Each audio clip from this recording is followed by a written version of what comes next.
Kidney Warriors. James here from Dadvice TV, your online kidney health coach.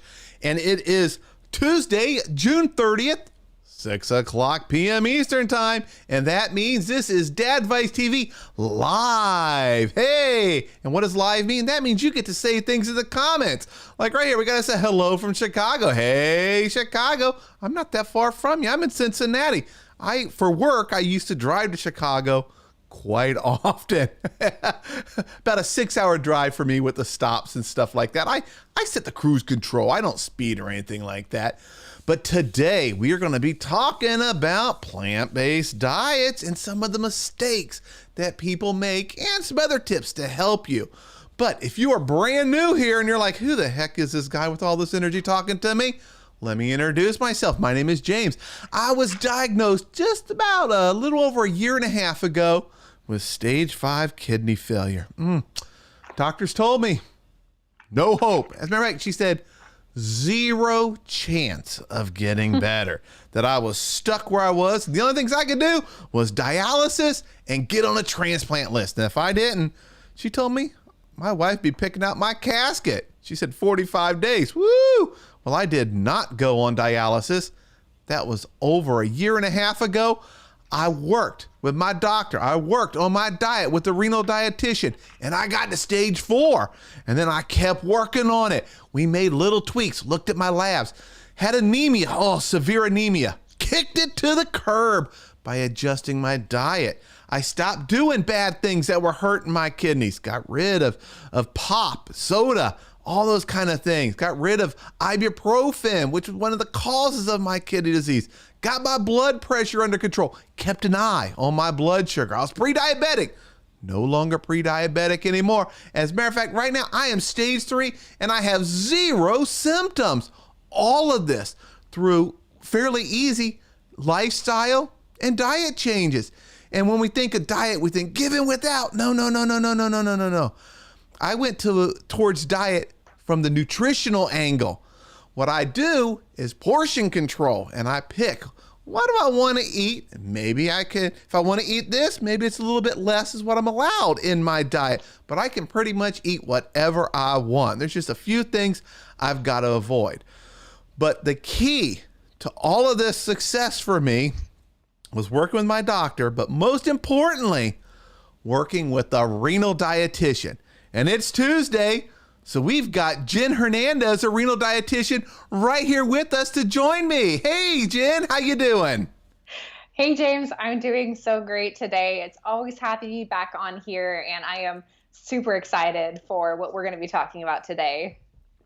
Yeah, and for those that this is their first time seeing you online, tell them what a renal dietitian is, and then let's tell them how they can get in contact with you and your amazing free Facebook group. Well, I am a registered dietitian and I specialize in renal nutrition. So what that means is I went through my undergrad, I went through a dietetic internship, and then I passed a nationally recognized board exam to become a registered dietitian. After becoming a dietitian, actually quite shortly after becoming a dietitian, I became really interested in the challenge of learning the renal diet, specifically in the dialysis clinics. So I started working in dialysis, helping people with end-stage kidney failure learn their best renal diet. But as I did this year by year, I got so tired of hearing my new patients come in and say things like, I had no idea this was happening. I wish I could have done something sooner about this. This was brand news to me. Or, in my opinion, the worst thought or the worst comment that people make is, I knew this was coming and my doctor said there was nothing I could do about it. Oh, I heard those same words. I know. It's bad. And the thing is that's just not the case. Doctors are trained to, they see that every single day, that is the norm. That is what they're used to seeing as people go from stage 1, 2, 3, 4, 5 dialysis. That's normal for them. It's not normal for me. It's not normal for what I do and how I see my clients. So I work specifically with people who have kidney disease, not yet on dialysis, that want to keep it that way. So we work together to find the best nutrition treatment plan to keep your kidneys safe and healthy, functioning well, and keep you feeling good so that you're getting the right nutrition that's preserving your kidney health. And that's what I do now full time. I do a private practice virtually, just like this, where I see my clients' video, and we have a great time. I do a lot of myth debunking and oftentimes arguing with the nephrologist about recommendations that they put out into the world. But that is my job, is to defend people in that renal nutrition world and to make sure that you understand what that right information is. Mm-hmm. So that's really what I do, and I love doing it. I see tons of amazing results that I can prove time after time, day after day, that it's definitely possible to improve your kidney function if you're not on dialysis yet. Yep. And I just put your website right there below your name, JenHernandezRD.com. And who can you work with if people are thinking, hey, I don't have a renal dietitian in my area and I'd like to work with Jen? That's a great question. So I am legally, insurance licensure wise, only allowed to work privately one-on-one with people that are living in the United States. State to state, there's different licensure laws, and that's why I do offer a free kidney master plan call for us to talk about what that would look like for you and I to work together if you're in the US and you'd like to work with me.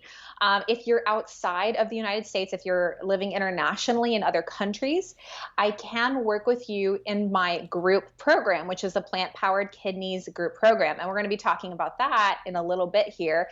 But the group program is another way for you to work with me and to learn a lot of the fundamentals, a lot of the things that I teach my private clients in a step-by-step process through the course of 6 weeks. So the one-on-one private work would be for US residents only, and it depends on state licensure laws what that would look like, what that timeline looks like. The group program is open to anybody in the US or internationally.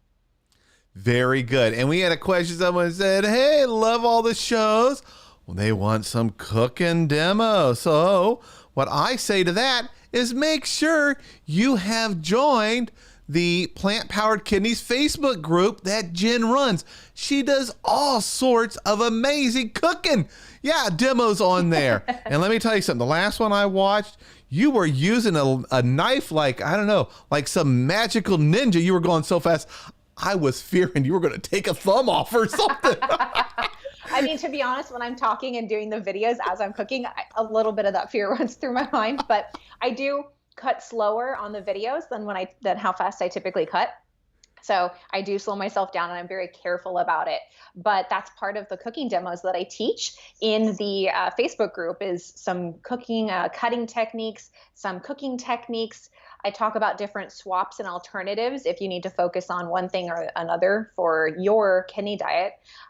And I will be doing another cooking demo on Thursday. So in a couple days from now, be sure you get in that group ASAP because I'm a one-woman show and I got to go in there and get everybody in to the group and then set up the cooking demo. So if you try to go in there last minute, if you try to jump in on Thursday, I might not see your request to join until I'm already cooking. So get in there right straight away as soon as you can so that you don't miss that opportunity. All right. And before we jump, I got to fix a little camera problem. So you guys are going to see that getting fixed real quick while Jen answers this question. We got the question right here. When you say plant-based, is that vegan or vegetarian? That's a really, really good question. And that is kind of in part what we're going to be talking about today. It can be either, to be honest. It can be either a completely vegan or a vegetarian diet. The point is you need to think of both of those words, plant-based, as in the base of your diet, the majority of your diet is coming from plants. So whatever it is, if you think about the old school nutrition pyramid, right? That was kind of, I know that now they do like a different one with the different lines, but the one that used to be like the very bottom, you see the fruits and vegetables and grains. Think of that as plant-based. Whatever those smaller tiers are, that's going to be individualized. When we're talking about plant-based, we're talking about that just fundamentally getting down to make sure that the majority of your food is coming from a plant source. So it can be vegan or vegetarian, either way, make sure the majority of your foods are coming from plants. Yeah, and there are, at least from the patient point of view, I'll tell you guys, there are a ton of reasons to strongly consider a plant-based diet. If I ever have my GFR go back down and I am stage 4 or heaven forbid stage 5 again, I will be 100% plant-based. Now today, I'd say I'm 90% plant-based. I add a little bit of chicken. That's probably about it. I don't eat turkey. I don't eat red meat. I might have some eggs occasionally if I'm traveling or something like that. But there is a lot of data out there showing, in my labs, I see it right away. If I go, and sometimes I used to be allowed to get labs like whenever I wanted. But now with COVID-19, the hospitals don't like me coming in all the time. But before this, I would eat plant-based. I would notice a difference in protein leakage. You guys know what I'm talking about. I could physically see a difference when I eat plant-based, that the bubbling when you go to the bathroom stops, the excessive foaming, and my labs would show my GFR go up. If I ate like some red meat, and let me tell you, sometimes I get a hankering for a ribeye, and it's hard to fight that off, and I need to fight it off really bad. But if I did that the next day after that, I see the foaming start, the inflammation within my kidneys. And if I do my labs, I see it take a hit to my GFR whenever I eat animal protein. It's not, it's not going to be like stage 2 to stage 4, but I see that little difference. And when we're fighting against the symptoms, that little bit of difference, that just switching right now to a plant-based, that little boost it gives you, is going to make it easier for you to manage and maybe even completely eliminate those symptoms. So I strongly encourage everyone to consider a plant-based diet. And if you're stage 4 or 5, my recommendation is go 100% plant-based. Check your labs. Then when you see them improving, that right there will motivate you. And there is so much you can do with plant-based. Jen knows my go-to stir fry, had that for lunch today. I change up the sauces and it tastes completely different. All right. So let's go ahead and let's jump right on in to today's topic. Here's a funny one. Paula Smith says, potato chips are from plants. Yeah.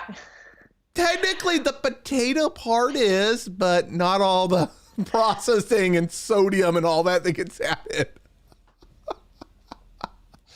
So when a person is going plant-based, Jen, what are some things they need to kind of be aware of or to help prepare to get there, to make the transition easier?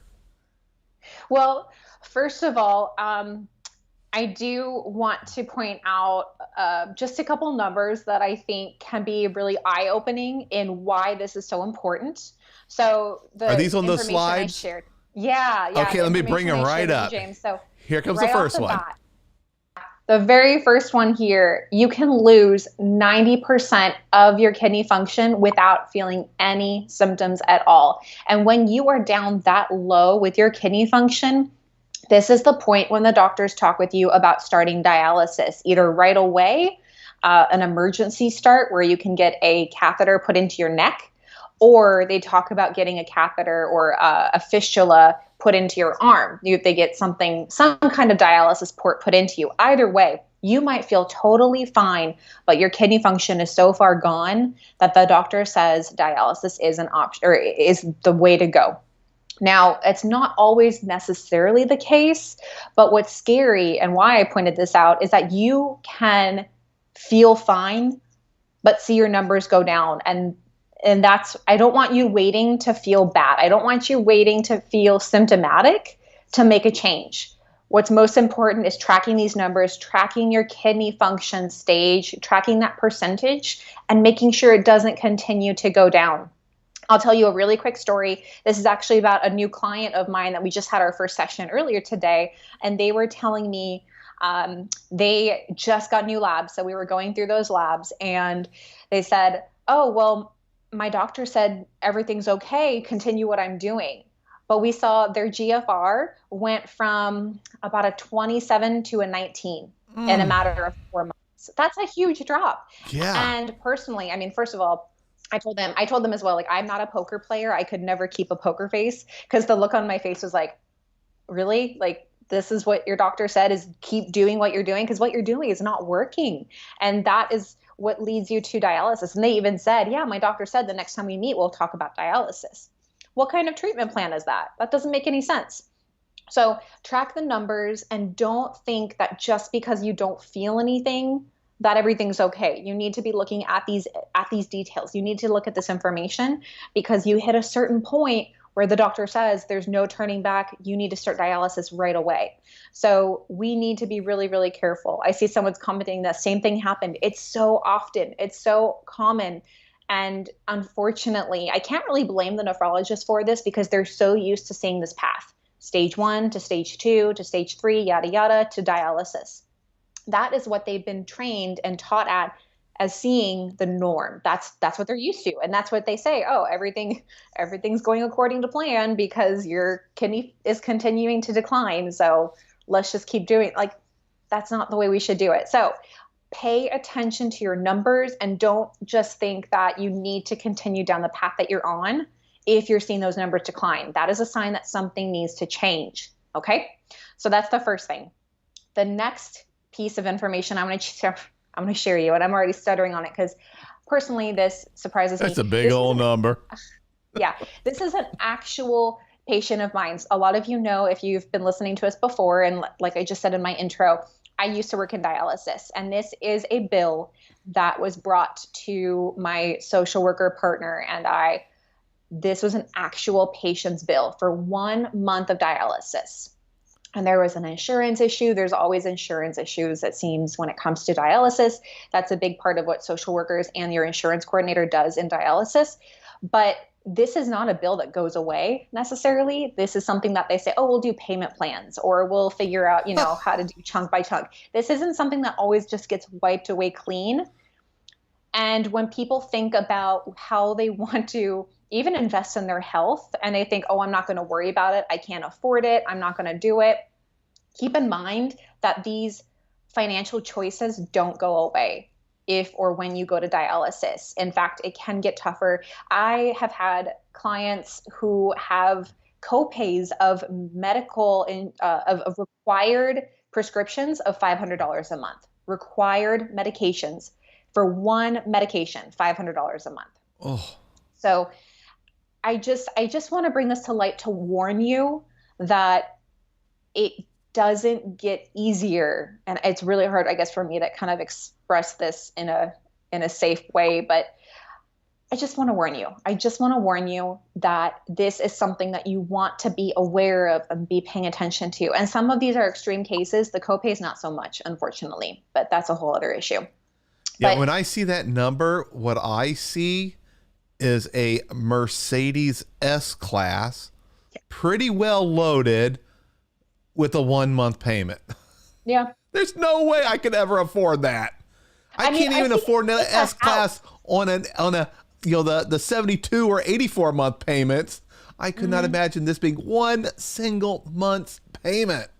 No, it's very, very high. And there's a lot of things involved in where the money goes and everything. Again, huge conversation, not getting into that today too much, but there's a lot of stressors that can come up at this point. So keep that in mind and think about how you're going to prioritize these things like your health when it comes down to your kidneys, especially because this kind of stuff doesn't go away. It is just as costly to avoid or ignore the problem than it is to take charge of it and do something about it now. So, and you're not even in this number, it's not even accounting for the impact to your quality of life.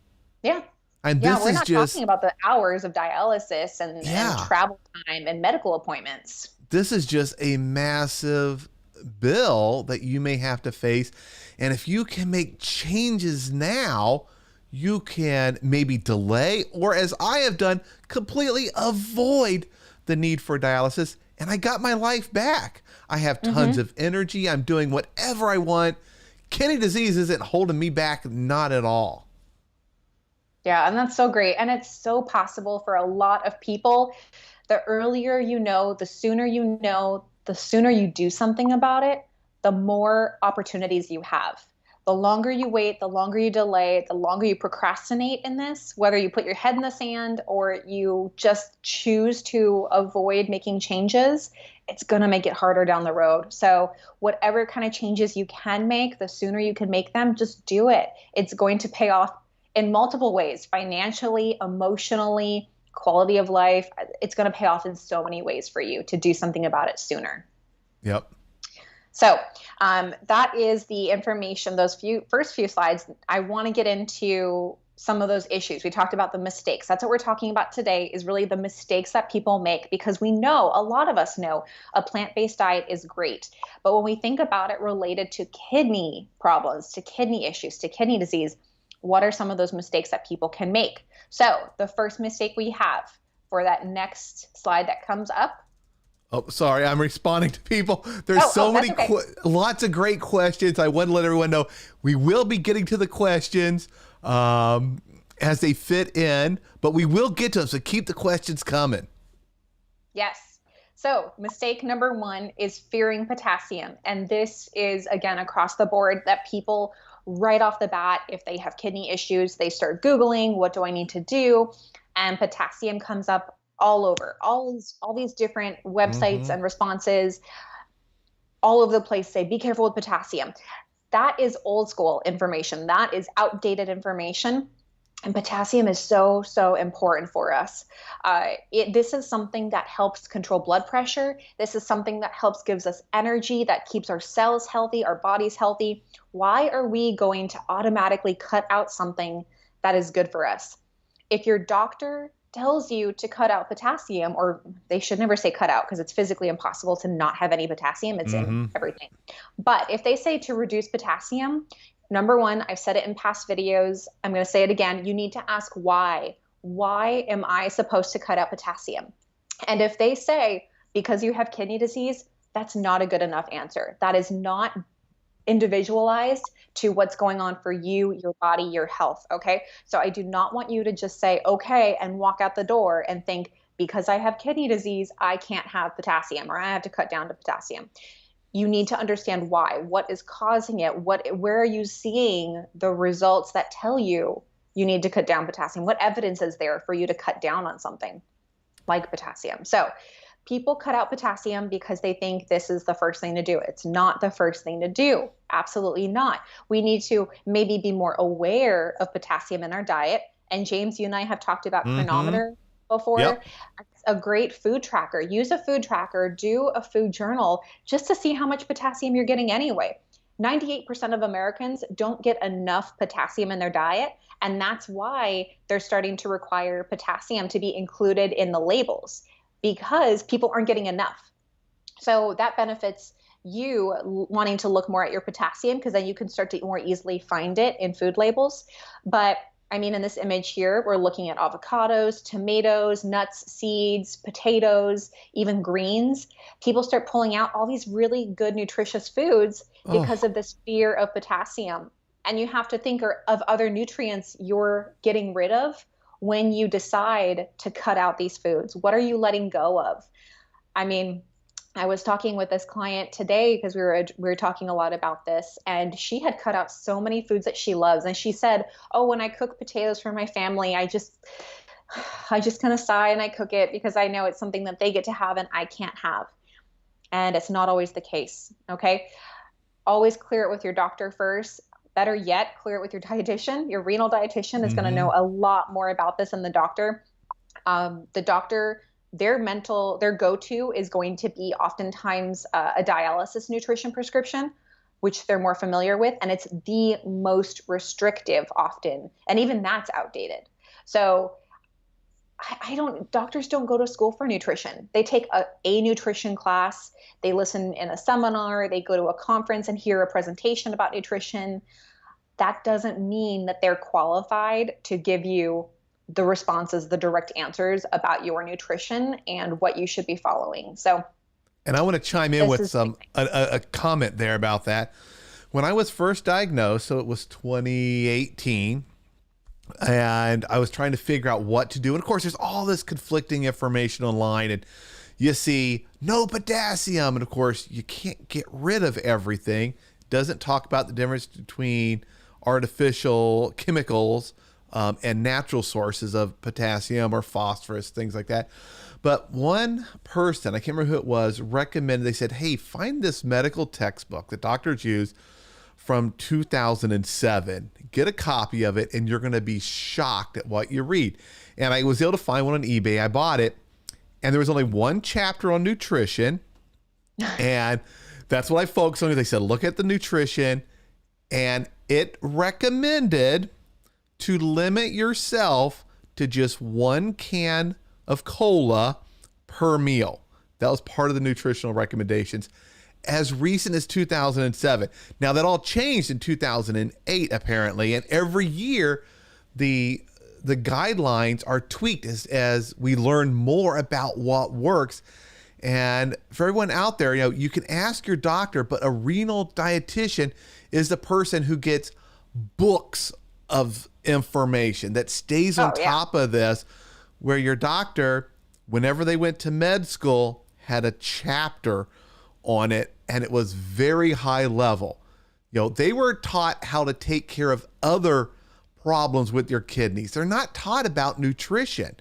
And for the most part, I feel that they're just repeating some of what they heard or what's really outdated by today's standards, what we know actually helps.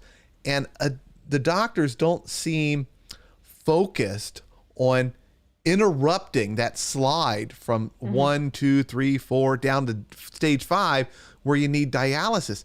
They seem to just accept that's the progress, not that you can stop or that you might be able to back up just a little bit. And you're not repairing the kidney damage. Your kidney damage, it's still there, but you're removing some of the burden, not overburdening your kidneys with excess stuff your body doesn't need, which allows them to better focus on managing your blood pressure, filtering the waste and toxins from your blood. It's not going to get you all the way back up to perfect health, but it can halt you right there, or it can do like it's done for me, bring you back a little bit, which could be life-changing. So I definitely encourage everyone, work with a renal dietitian. There's a lot of comments in here. I asked my doctor about this. I asked my doctor about that, and they said no, or they don't know. That's kind of normal. And what they should have said, in my opinion, is, I don't know, but you know who does? A renal dietitian. Let's get you hooked up with one. So let me send you back over to your slides. I got my little soapbox speech there. No, I really appreciate that. I think that's excellent. It's an excellent point of view that you have. And doctors don't always really want to say, I don't know. So they may, if they're not sure, I know some people have commented and said, oh, they didn't know about this, so they just say, don't do it. Or, they're not familiar with this, so they say, avoid it. Or they don't know about this, so they say, like, I'm taking my hands out of the situation. I'm not going to do anything. I'm not going to have anything to do with this. So they can either be really hesitant or argumentative. But I mean, having a dietitian, and I'm kind of biased. I'm a dietitian, but I'm also really, really proud of the results that I get my clients and what I have seen to be the case, that while the nephrologist sees routinely people lose kidney function and go to dialysis, I, on the other hand, routinely see people improve their kidney function and keep their kidneys healthy. So for me, the abnormal idea is to see a decline in kidney health. So, he and I, or she and I, the nephrologist and I, sometimes are on different sides of that coin and different sides of that perspective. Yeah, and if I never would have worked with a renal dietitian, I'd be on dialysis right now, waiting for my transplant. Oh my God. I mean, James, could you imagine? Remember our talk about your first Oh, interaction and like the handouts that you yeah. got? Could you imagine if that was all that you went off of? Yeah, luckily I am proud to say a super nerd, and I just started researching stuff. And a lot of you out there, you've gone online and you're going to Facebook groups, and a lot of them, there's a lot of general information that really doesn't help. There's a lot of incorrect information, a lot of outdated information. What I started doing is I'm a big nerd. I started looking at data, and I started looking at, okay, I thought, which country has the best kidney care outcome? That's where I'm going to start. What do they do? I want a doctor that trained there. And I started looking, and I was shocked that the United States at the time, we ranked in the world number 72. I would think we'd be in the top 10. And I saw Yeah. all these countries that were better than us at kidney care outcome, and they were what I would consider third world countries. And I'm like, what? This data's wrong. It was from the World Health Organization. And then I started digging into it deeper and deeper and deeper, and talking to other people that would answer my messages or take my email. And it turns out that those countries don't have a dialysis center on every street corner next to every Family Dollar that's out there. They have to rely on nutrition. And Yeah. when they do, the outcome of their kidney care is so much better. And it's because they're doing what you do. That is part of this treatment plan. And I'm living proof. It worked for me. My lowest GFR when I first went to the hospital was at 8. They got me up to 13 and stable and said, you aren't getting any better. I clearly remember sitting there saying, no, give me a percentage. What's the percentage that I can get better? You know, if it's low, if it's like 20, 30%, let me know. And she said, 0%. This is as good as it's going to get. And she wanted me on dialysis right away. And we made an agreement after talking to different doctors that I would get labs every day. If my GFR got back to 10, I'd go on dialysis, but I was going to give it one last try. And I made that day, boom, lifestyle and diet changes. I wish I knew back then what I know now. I would have improved faster and maybe even a little bit further. But I improved rather quickly. But it just kept getting better and better and better. And I was so happy that I didn't just accept, okay, there's nothing I can do. And I started seeing symptoms, small symptoms, a bit early, and I ignored them until I got really, really sick. And with kidney disease, for those that are new to this, the symptoms pretty much come on really rapidly near the end when there's a lot of kidney damage and your kidney function is pretty low. So when you start to see symptoms, that's when it's important to start, asking, what should I be doing, and making those changes. And future you is counting on you today to make those changes. All right. Yeah. Do you want to go back to the slides? Yeah, sure. I can't remember what the next one is. We just both get so excited when we start talking about this stuff. I know, because we know that there's so much opportunity there, and it's hard to contain that enthusiasm and that excitement for it. Yeah. So for the next information I have, the next mistake number 2, is grabbing all of those things in the grocery store that are labeled as certified vegan. So what I'm talking about here are for those people out there that are really focused on getting those those meat substitute, those plant-based packaged things. If you are finishing up your grocery trip and you look down and you see the majority of your cart is filled of boxes of this, cans of this, jars of this, that is too much processed things. You need to make sure, again, think about that plant-based idea. You need to make sure that the majority of your food is coming from whole foods that are unprocessed. Just because it's labeled as vegan doesn't mean it's good for you, good for your kidneys, good for your health, because a lot of those things that are packaged and processed include high sodium levels. They also can include added phosphorus or added phosphates, which we've talked about. They can have added potassium additives. And if you do need to focus on your potassium, that is going to make it harder for you to enjoy more whole foods that include potassium. So keep that in mind when you are looking at going on a plant-based diet. Don't assume that you just want to grab all of those vegan. I don't even know like if I can have a big enough word to categorize like all of those different things, because I get asked these questions all the time about these different products, the Beyond things, the Impossible things, the I can't believe this isn't meat things, like all of those different items. You know what I'm talking about, right? Yep. I mean, all of these things are aimed at being a substitute for something else. And oftentimes, when they do want to market it as a substitute, they're going to do whatever they can to shape it, mold it, texture it, whatever. They're going to do it so that it really does seem like it's close to the real deal. But that means a lot of additives, a lot of processing, a lot of preservation in chemical forms. That's not what you want to focus on. I'm not saying that you could never have these things. It's really individualized at that point.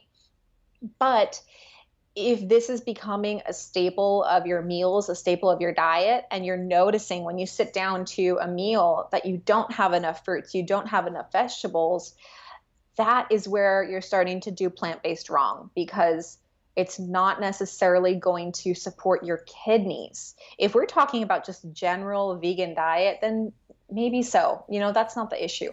What we're talking about here, though, today is how to do plant-based for kidney health. And with that means whole foods, whole, real foods. So keep that in mind when you're revamping your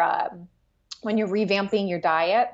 James, if you want to go to the next slide, it talks a little bit more about this. And I have a quick question that popped up right here. And this is a good question. Is it better to consume plant-based potassium? And I'm going to say also phosphorus rather than it from processed foods? Yes, absolutely. Absolutely. Anytime you can get those things from the natural source, it's going to be really great. And in the newest research and investigation, especially related to potassium, I mean, we've talked about this a lot for phosphorus before, but for potassium, they are finding that there's more and more potassium additives put into food, potassium chloride, potassium sorbate, for some examples. And these things are just added for preservative reasons, whatever the food company is considering that to be a benefit for their product or to serve a purpose. But it's going to trickle in and be absorbed into your system and be considered additional potassium that's not providing nutrition and nutrients. And a lot of the foods that we do talk about when it comes to potassium, these foods are also high in fiber. And fiber is really important for good gut health. We talked about that before. And being able to eliminate more and have more healthier bowel movements is another way to control potassium. But if you're taking foods in that have potassium additives, but they don't have the fiber and the other benefits to them, you're not necessarily going to get that same kind of result where your potassium can trickle up. So those are good things to keep in mind. And the phosphorus we've talked about before, I'll talk about it again and again. Natural occurring phosphorus is not absorbed nearly as much as the phosphorus that is added to our foods. Phosphate additives are absorbed about 90 to 100%. So whatever bit of phosphorus is in there, if it's an additive, if it's in the ingredient list, that is absorbed very, very high quantities, high amounts. Whereas phosphorus in something like nuts or beans or seeds or plants in general is only absorbed as low as 30%. So you might look it up and they'll say, oh, it's a high phosphorus food. But is it really? If it's coming from a natural source, that phosphorus number isn't quite accurate as far as what your body is actually going to take in. And it's going to be able to eliminate more of it because the natural phosphorus, we just don't absorb as well. So for both cases, it really, really depends on the quality of the source that it comes from. And that goes back to the whole concept of if you're buying a lot of packaged processed foods, it's not doing as much good as you think it is. So if you want to go to the next slide. Yep. that is where I show, this was a study that came out, and I can't see, it's a little tiny for me as well, but I'll have to see. Oh yeah, okay. So where's the date? I don't know if I have the date on here. We don't. I still see the vegan versus plant-based slide on the screen. I don't know if it forwarded to the next one. Let me see. Nope, that's the next one. Let's see what's after that. There we go. Yeah. There we go.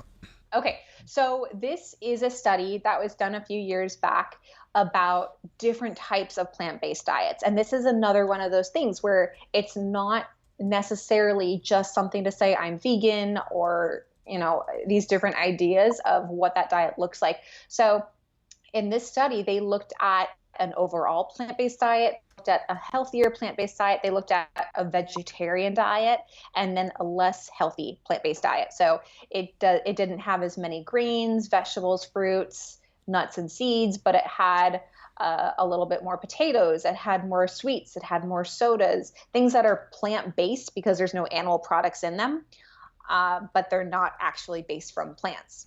So that whole vegan versus plant-based.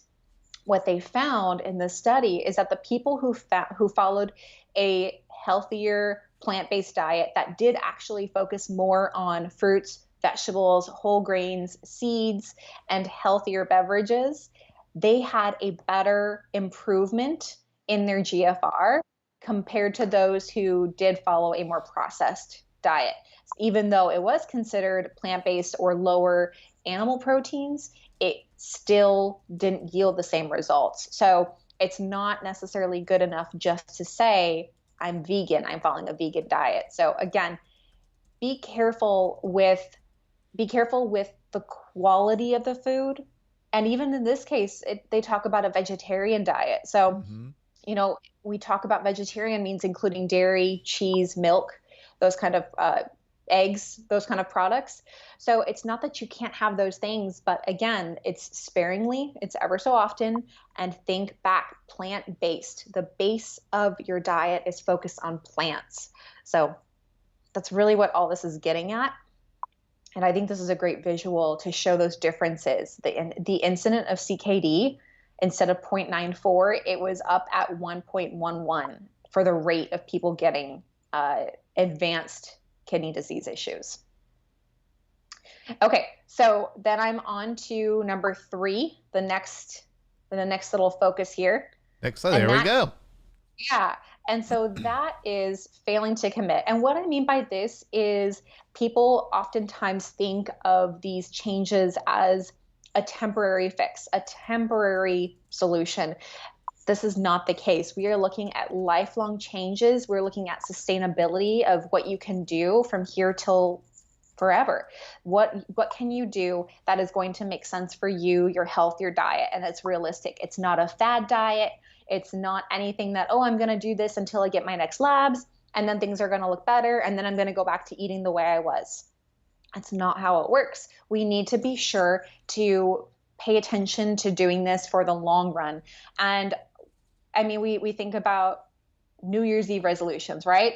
At the very end of the year, everyone starts thinking, I'm going to do this, I'm going to do this, I'm going to do this, or even in a more micro scale, thinking about every Monday morning, I'm going to do this, I'm going to do this, I'm going to do this, resetting, right?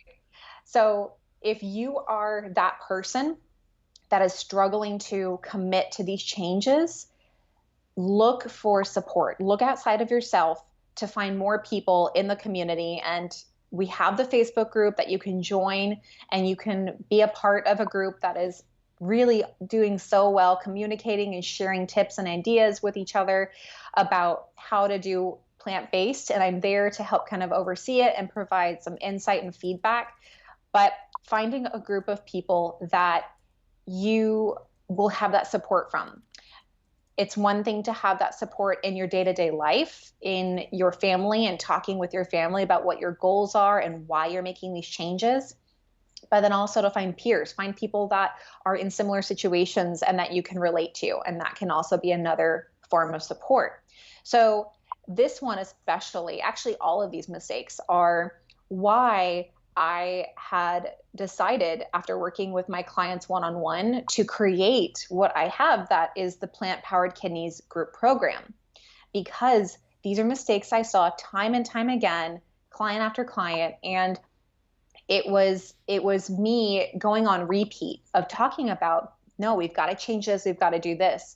So that's why I created this program, to have a group, a community of people that are all committing to the same thing, but they want that support, they want that accountability, they want that guidance. So we can, at this point, James, are there other questions that have come up that you think we should address related to these mistakes? Well, let me tell you, we have a lot of questions. Not related to the mistakes, so we'll jump on these questions after your big announcement, which I think will help a lot of people see that, yeah, here's another way to learn how to eat better for my kidneys. So are you ready to go on to the next slide? Yes, absolutely. I am so excited. If you guys have been following me on social media or checking out my website, you may already know. But for those of you who have not, I am currently opening enrollment for the next round of a live program, our Plant Powered Kidneys group program. And this is a program that, again, is really meant as the foundational starting point. So this is for you if you like this idea of plant-based, but you don't know where to start, you're feeling overwhelmed about all these different ideas, and you don't know how to do it in necessarily a step-by-step way. Or maybe your doctor is not providing, they probably aren't providing you enough of this nutrition information, so you're not getting enough of that feedback from them or your healthcare team because they don't have the knowledge, the understanding to communicate that with you of what to do for a plant-based diet. And again, the whole benefit of a group program is that you're with a group of like-minded people who are in the same position as you that are also going down the same path. So you all know about my free Facebook group for Plant-Powered Kidneys. I actually have another private Facebook group that is only for members that are enrolled in the program. And these are people, I keep it as a separate Facebook group because we talk about things a little bit more in depth. I do Q&A sessions, and this is going to be another way to connect with the community at a higher level of understanding of what's going on. So I do have another Facebook group that is for people in this program specifically. And really, the ultimate goal for me with this program is I want people in this program that do not want to go down that path towards dialysis, that do not want, that they don't agree with their doctor about that declining eGFR and thinking this is the way it has to be, because it absolutely does not. Okay, I see a question that popped up. I don't know if you shared that, James, but someone asked if this is for people only in the US. No, this is available internationally. So I did say for private work, because of licensure and insurance laws, I can only work privately one-on-one with people in the US. But with the group program, we can actually provide this internationally because we are not diving into some of the things like specifics. I give you information about how to track your labs, but I cannot in the group go over your specific labs. I'll give you the tools of what to look for, how to track them, what to ask your doctor about. But that is how we kind of keep out of that legality issue, so to say. So yes, this is available to international people. The next slide, really, really quick. If you are on dialysis already, or if you're getting ready to start dialysis, or if you're like, hey, I don't need help, I'm good, I'm coasting, everything's fine, I'm not worried about any of this stuff, this wouldn't be the group for you, because we do talk about making changes, and if that doesn't sound right to you, then this probably isn't the program for you. But the next slide will show exactly what this looks like, because our group actually starts on Sunday, July 5th. So in less than a week from now, we're going to hit the ground running. Every week for 6 weeks, you're going to get videos about these different categories that we talk about: potassium, phosphorus, gut health, healthy eating, mindful eating. I'm trying to think of, we cover a lot. We cover a lot of stuff in the 6 weeks. So You can take a look to see what all is entailed on my website, and I'll share that link with you here in a second. But for these 6 weeks, starting on Sunday, every week you get a new meal plan, you get recipes, you get the nutrition information for each of the recipes and each of the days. So it shows you the total of what we're aiming for. I also do live Q&A sessions with cooking demos in that super private Facebook group every week for the 6 weeks, so that when questions do come up, you have me there to answer them and support you. This is my baby. This group is my baby, and I'm very, very protective and just really all over it. So that's another big factor into how I help people with this.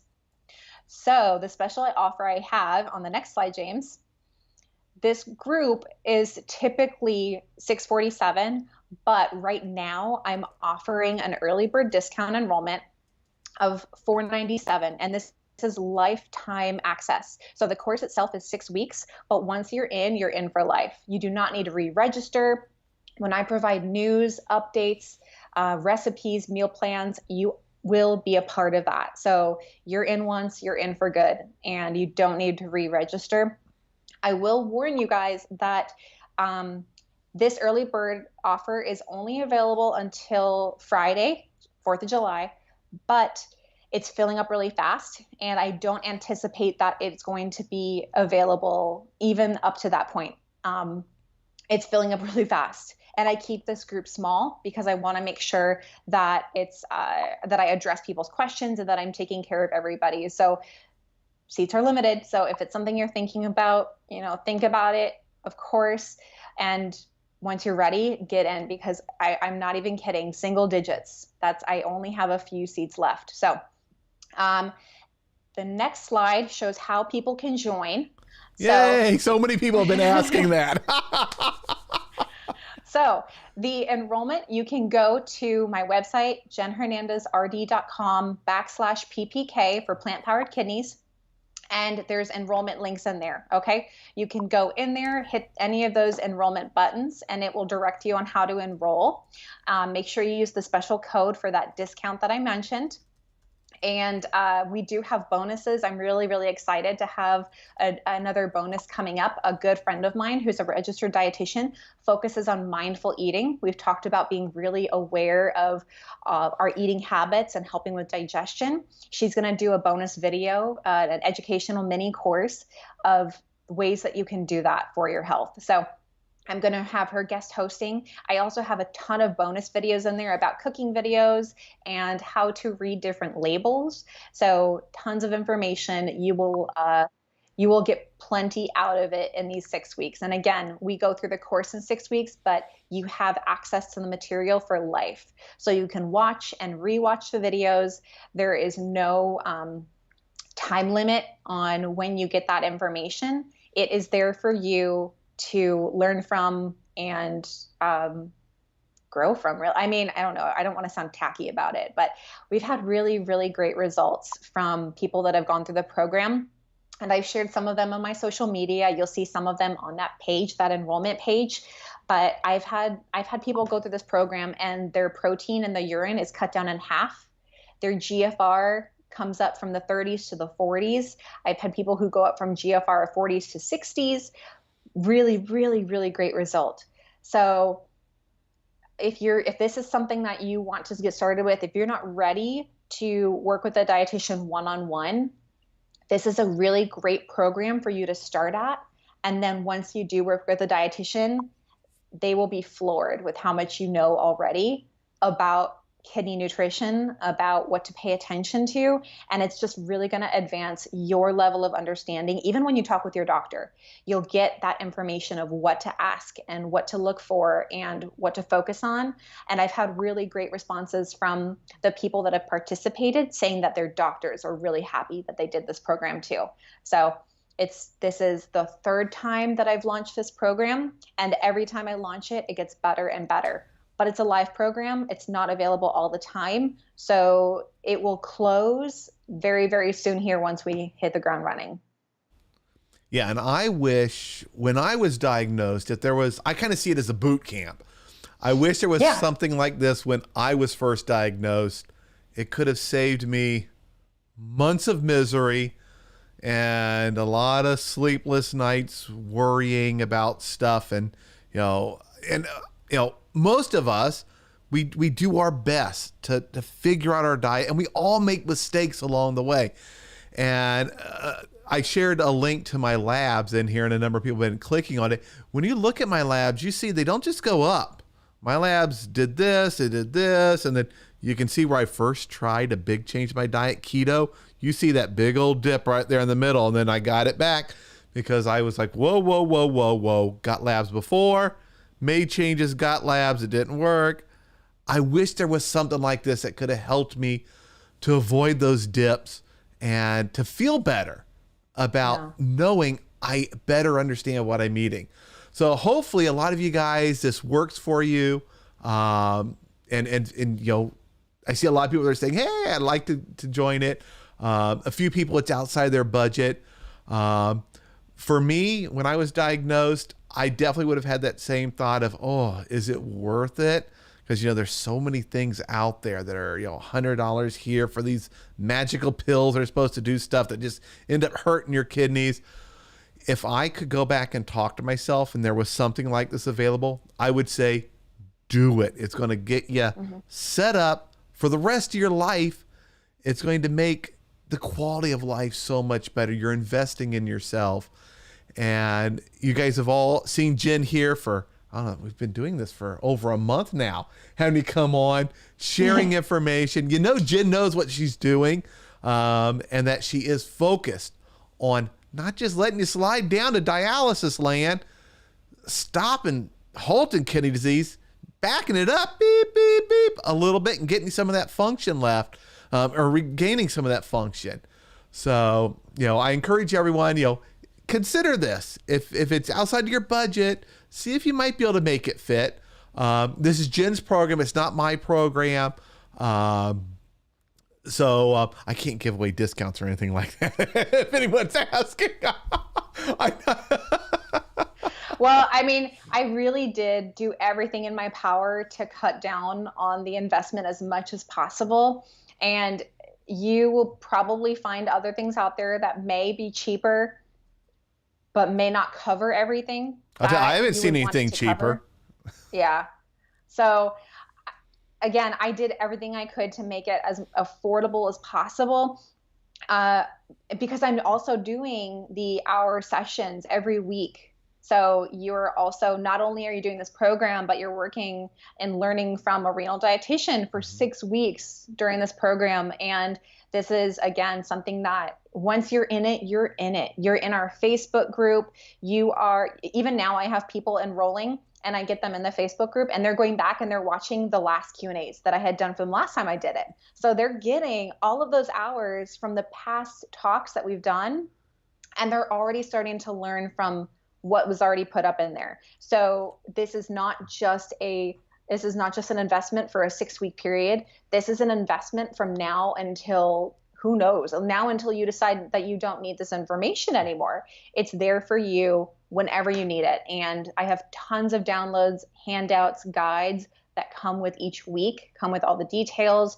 So you will get a lot. I promise you, you will get a lot from this program. So much more than what the investment is. All right, we have a few people asking, what was that link again? Let me bring it back up here. There it is. JenHernandezRD.com, which is her website, /PPK for plant-powered kidneys.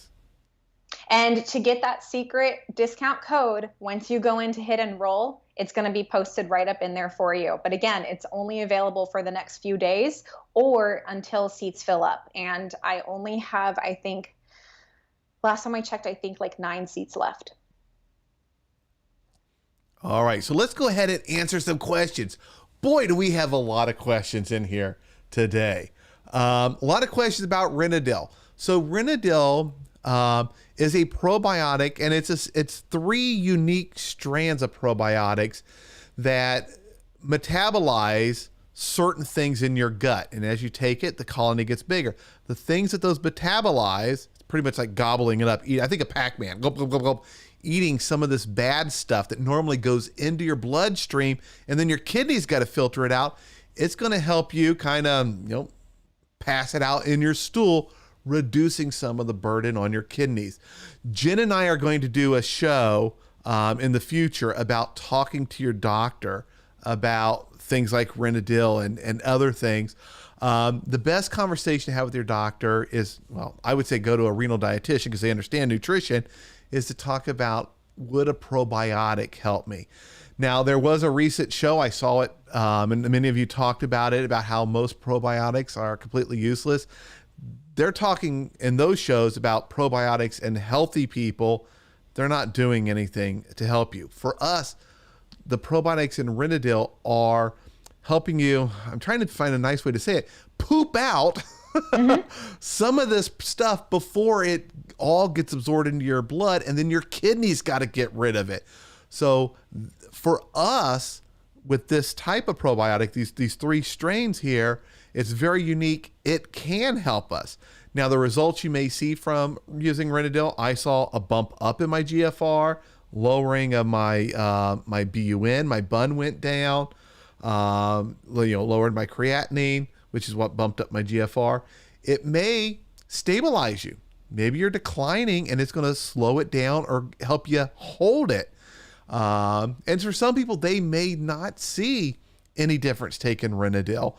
So what I recommend is do what I always do. Get labs, you take it, then you get labs and see how it worked. You're investing in your future. And if you see improvements or you see yourself stop declining, then you can make the call. Hey, do I want to keep taking this? I take it every day. We have a few more questions. Now, here's something that you can help with, Jen. Renal dietitian recommends not to consume herbal teas. They're saying, why is that? And what beverages could you have besides water, my go-to? Yeah. Herbal teas, there's a lot of different kinds. Some of the, I guess, more traditional or better known green teas, black teas, things like that are not typically an issue for kidney problems. The ones that can be harder are if they're made from certain plants like dandelion, or I've heard parsley tea, something like that. Those kinds can be harmful because of the way they're treated like a diuretic. So you can see there is a great article on the Kidney Foundation's website. You can just Google Kidney Foundation herbal, something like that, and it'll come up. It's a really, really great article that talks about a lot of different herbal things to be aware of when it comes to kidney issues. And this is for any stage. Also, really, really importantly, post-transplant, if you've already had a kidney transplant, you got to be really careful what you're putting in and what your new kidney is taking care of. So check out that article to get more details and specifics. But if you want to do black tea, green tea, chai tea, lemon tea, I don't know. There's so many out there. There's so many out there that are still fine. But James, like you said, water, that's the go-to. This is the number one thing here. Yep. This is what you should be having. There's mine right there. And there were a few questions about water. The standard formula for how much water, and this is just the standard, this is the starting point. Your doctor or your renal dietitian will adjust from here based on how active you are. If you're living in a hot climate and you're outside, you might need more water and other things. Where are your kidneys? How are they doing? But the standard formula is take your body weight in pounds. So let's say I weigh 200 pounds. I know I don't weigh 200 pounds. Don't point that out to anybody. But let's say I only weighed 200 pounds. I would then divide that 200 in half, give me 100. So my daily target, a standard, would be 100 ounces. Now, if I'm stage 5 and I have fluid retention issues, my doctor's going to lower that. If I'm athletic and I'm going outside and I'm walking in the hot weather, my doctor's probably going to increase that. So that number right there, that formula is just the standard. It's pretty much half an ounce a day per pound of body weight. And I've always been told, spread it out throughout the day so I stay nice and hydrated. There was a question, is it stressful on the kidneys to drink large amounts of water quickly? Do you know the answer? I have a guess, because if you drink, when you get lots of water in you, your blood pressure is going to go up. And that's not Yeah. great for the kidneys. Yeah. You know that phrase, this is not a sprint, it's a marathon. That's basically how I approach fluid and hydration is Mhm. if you ever do get to a point where you're like, "Oh my gosh, I need water," and you need to chug a whole bottle of water, two bottles of water, a giant glass of water, you're not paying attention to your thirst cues early enough and you're ignoring those. You're not taking care of yourself in that point, and then it leads to the other side of this issue where, just like James said, you drink in a lot of water, it's this huge influx, and it can have an effect on your blood pressure. Of course, it's going to, it's all going to be going through, and the bodies are going to be used your body's going to use it to help your organs. Our organs need water, our brain needs water, our body Mhm. needs water, but whatever it doesn't need, it's going to get rid of. And you definitely spread it throughout the day. Sometimes with my clients, I recommend you might benefit from saving some or kind of slowing down your drinking maybe 2 hours before you go to bed, an hour before you go to bed. So you're not getting up in the middle of the night to go to the restroom. So you might want to keep that in mind if you're getting up frequently through the night to focus on drinking more during the day. Another tip that I've recommended is, for example, I've measured out how many ounces this cup is.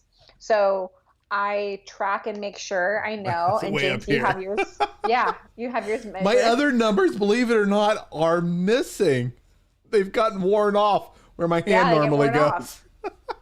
So what you could do too is if you have a cup and you measure and you know at a certain point this is how much. In this example, this is 30 ounces. This cup. And let's say I need to drink the 100 ounces, like James gave in that example. You can put some rubber bands on your Oh, cup. And then good. every time you drink a cup, you remove a rubber band, put it on your wrist so that you keep track of it. So that at the end of the day, you should have no rubber bands left. And that way, you know you've drank enough water. Very good. And also another tip, when you're going to get your labs, don't be loading up on water right out there at the water fountain Yeah. before you get blood.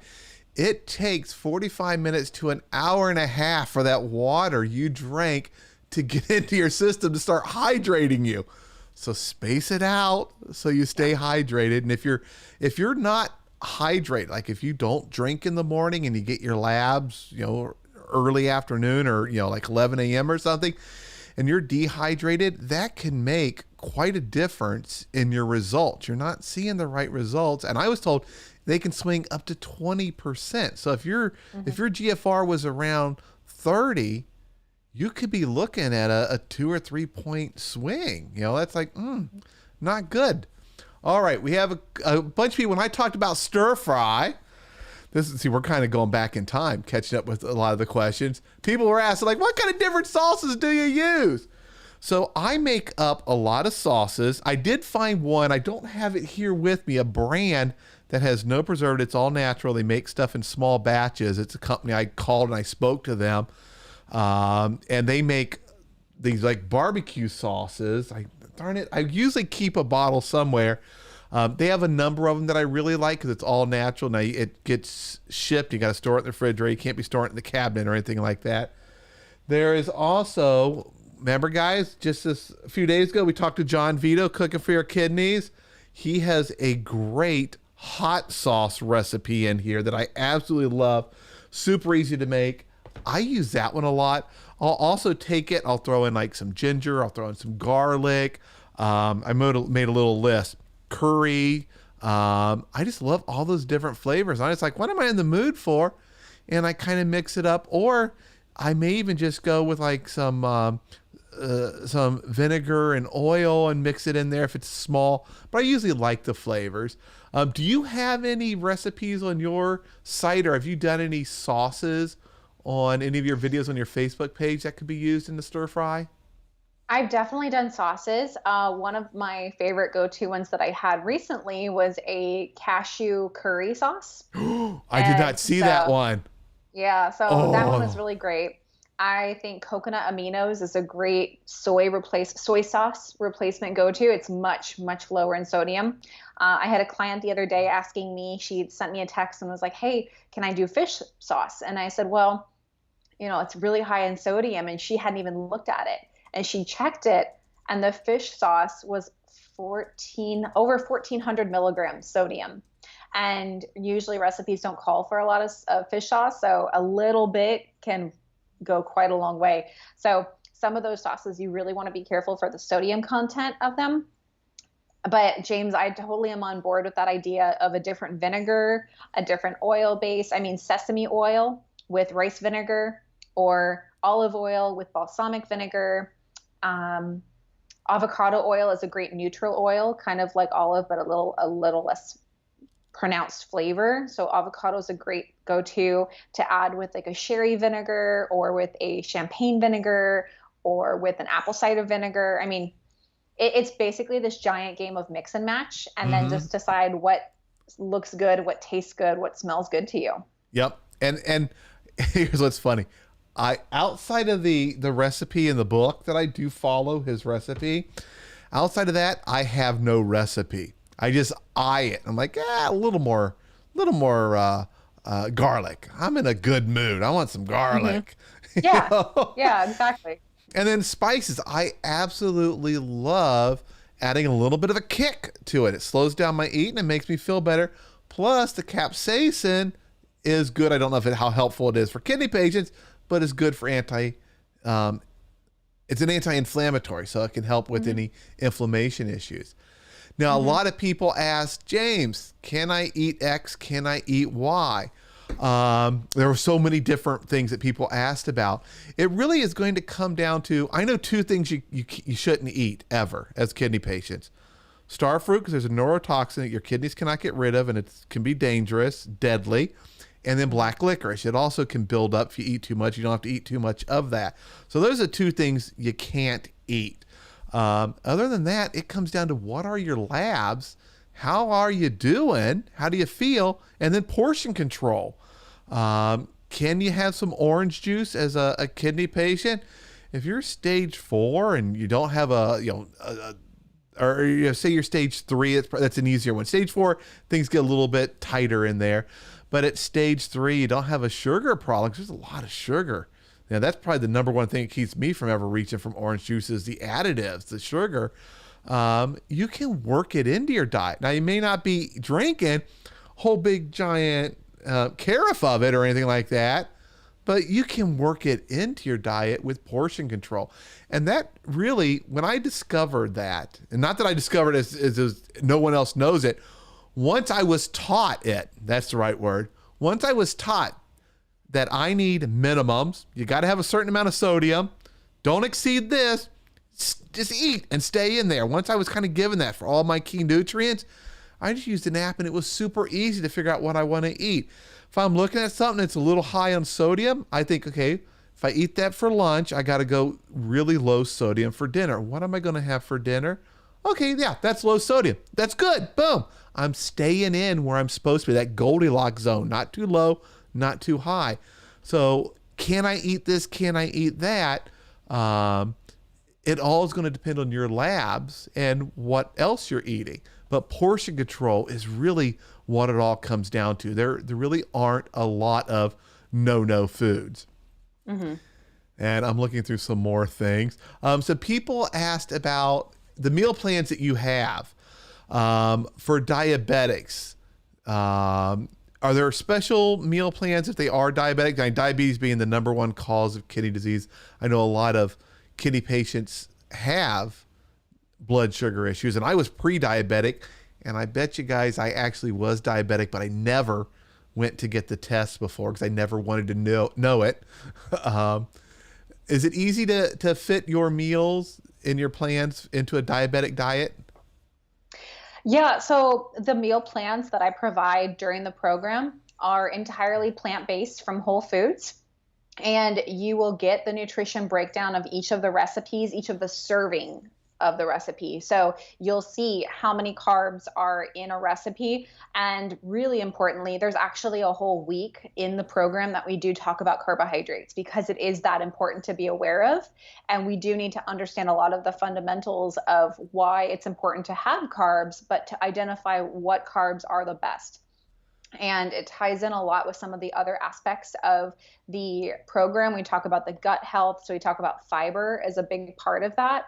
And we will address a lot of those things. So absolutely, you can have these plant-based recipes, and you may find that you want to customize them, tailor them a little bit more for your own preferences or for your own dietary, I guess, restrictions, so to say.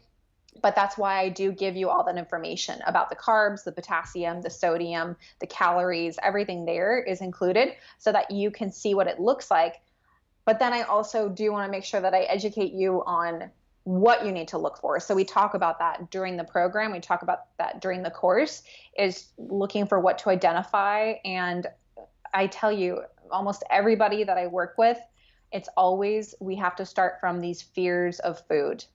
And we address that a lot in the program, is talking about to step away from the old mentality of being afraid of so many things and to start to look at what nutrition in the right way can do for us. So we focus on the right amount of potassium, we focus on fiber, we focus on the right kinds of proteins. All of these things we're talking about in tandem with these meal plans and recipes.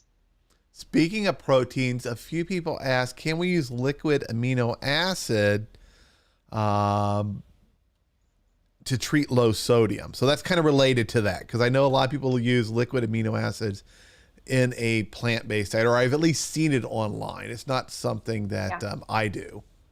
Yeah. The amino acids are actually quite high in sodium. And compared to some other soy sauces, they're higher in sodium.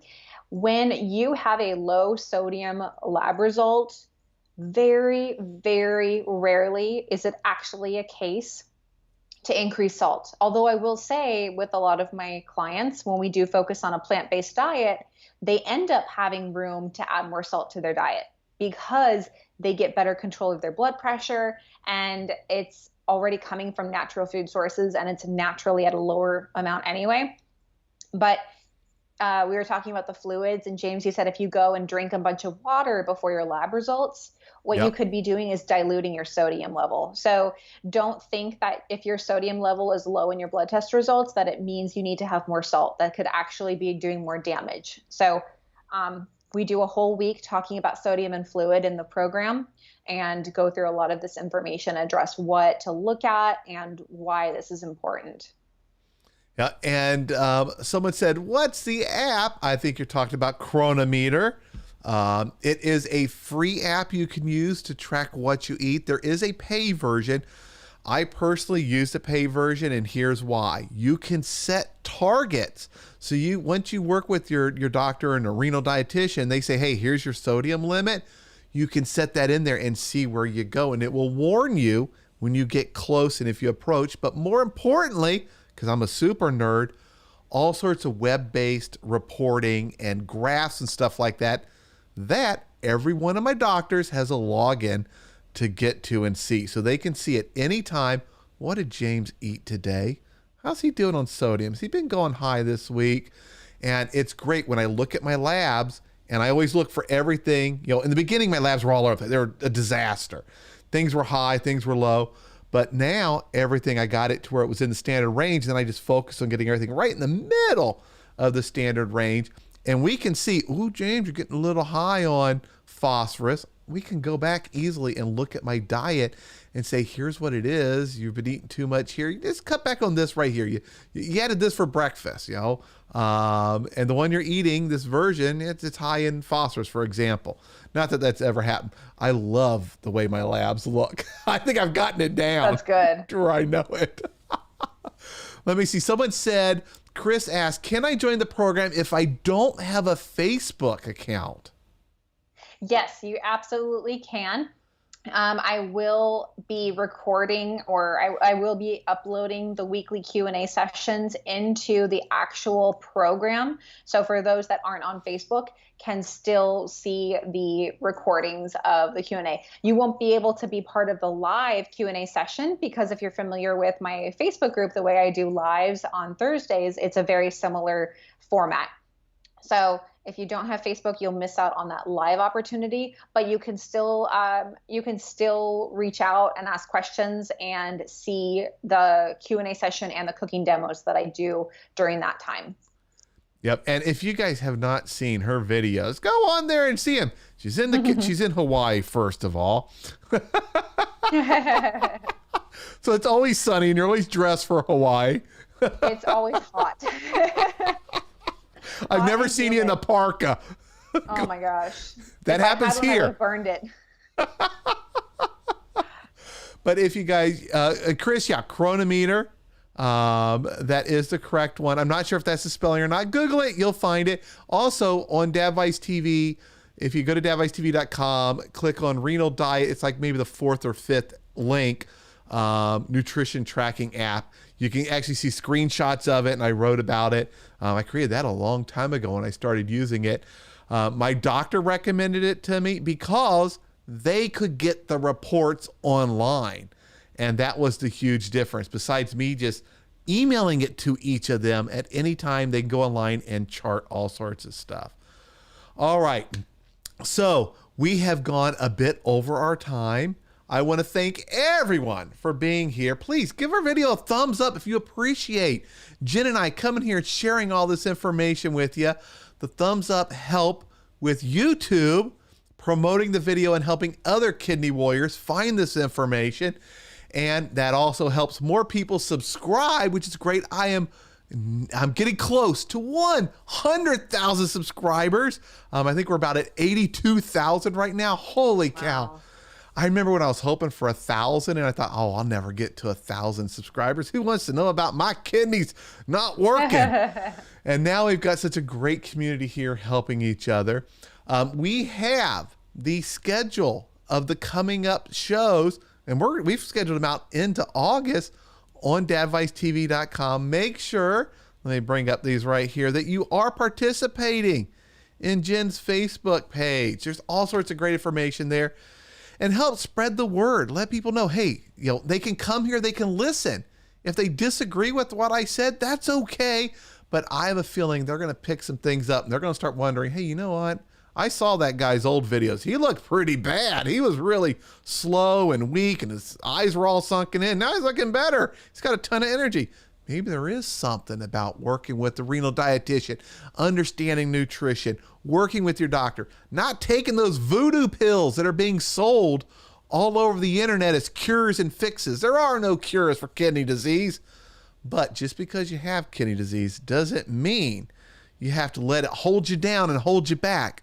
I'm living proof that you can kick kidney disease to the curb and live a great, wonderful life. All right, everyone. Jen and I greatly appreciate all the time that you guys are here, and we will see you in the next video. Bye, everyone. Bye.